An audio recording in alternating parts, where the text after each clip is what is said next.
গতকাল দুঃখের সাথে বলছি যে গোপালগঞ্জে একটা ঘটনা ঘটেছে, দেখেছো? যে আমাদের জুলাই সহযোদ্ধাদের উপর হামলা করা হয়েছে। আমরা খুব স্পষ্টভাবে বলছি, ছাত্র শিবির আদর্শিক জায়গা থেকে অথবা রাজনৈতিক প্রেক্ষাপটে এক একজনের সাথে ডিবেট থাকতে পারে, ভিন্ন মত থাকতে পারে, ভিন্ন কথা থাকতে পারে, কিন্তু জুলাই যোদ্ধা যারা অথবা জুলাই যারা আমাদের সহযোদ্ধা, তাদের উপর যদি কোনো থ্রেট আসে, কোনো আক্রমণ আসে, ঠিক আছে, ছাত্র শিবির বসে থাকবে না। আমরা আমাদের সকল জুলাই সহযোদ্ধাদের পাশে দাঁড়াবো ইনশাআল্লাহ। এবং কালকের এই ঘটনা প্রমাণ করে বাংলাদেশ থেকে ফ্যাসিবাদ এখন নির্মূল হয়নি, চারপাশে ফ্যাসিবাদ বসে আছে। এই ফ্যাসিবাদকে নির্মূল করে তোমাদের হাত ধরে ছাত্র শিবির চায় এমন একটা প্রজন্ম তৈরি হোক যারা সৎ হবে, দক্ষ হবে, দেশপ্রেমিক হবে। দেখো, তুমি আমার সাথে ছাত্র শিবির করে এই কথার সাথে তোমাকে একমত হওয়ার দরকার নাই, কিন্তু ছাত্র শিবির তোমাকে যে মেসেজটা দিচ্ছে তুমি সৎ হবা, এটার সাথে তুমি আমার সাথে একমত হবা। তুমি দক্ষ হয়ে গড়ে ওঠো, নিজেকে এই সমাজের কাছে নিজেকে তুলে ধরো, একটা ফ্যাক্টর হিসেবে নিজেকে তৈরি করো যে তোমাকে ছাড়া এই সমাজ চলবে না, তোমাকে ছাড়া এই রাষ্ট্র চলবে না, এই পৃথিবী চলবে না তোমাকে ছাড়া। তুমি এমন একটা জায়গা নিজেকে নিয়ে যাও, এটা হইতে তো তোমার সমস্যা নাই। তুমি নিজেকে দেশপ্রেমিক হিসেবে গড়ে তোলো।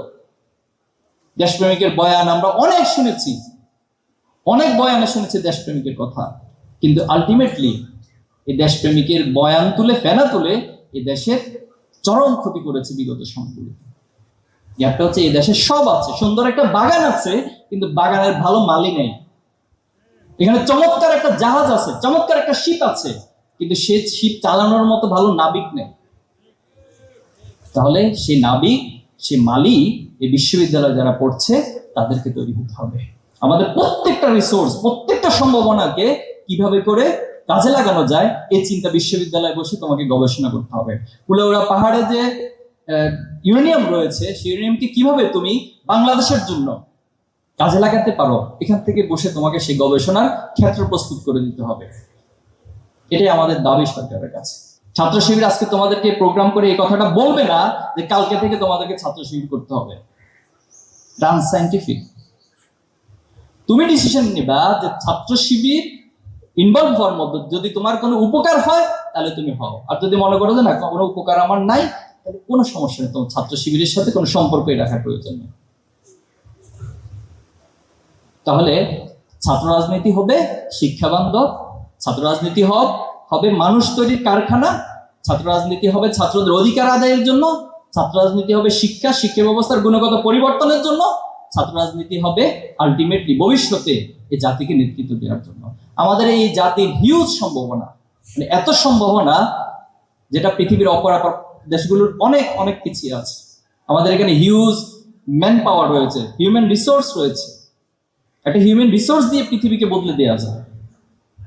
আমাদের সবচেয়ে বড় সি বিচ রয়েছে, ব্লু ইকোনমি জোন রয়েছে। এই ব্লু ইকোনমি থেকে যে মৎস্য সম্পদ, এটা ক্যালকুলেশন এসেছে যে প্রায় 450+ যেটা খুবই মানুষের জন্য উপকারী এমন মাছ সেখানে রয়েছে। এবং সেই মাছ যদি আমরা আহরণ করতে পারি, তাহলে বাংলাদেশের যে টোটাল স্ট্রাকচার, এটাকে টোটালি চেঞ্জ করে দেওয়া যাবে। আরেকটা মজার বিষয় হচ্ছে যে মৌলভীবাজার কুলাউড়া পাহাড়, সেখানে ইউরেনিয়াম রয়েছে। সম্ভবত আমি ভুল না করলে 2012 সালে হিলারি ক্লিন্টন বাংলাদেশে এসেছিলেন।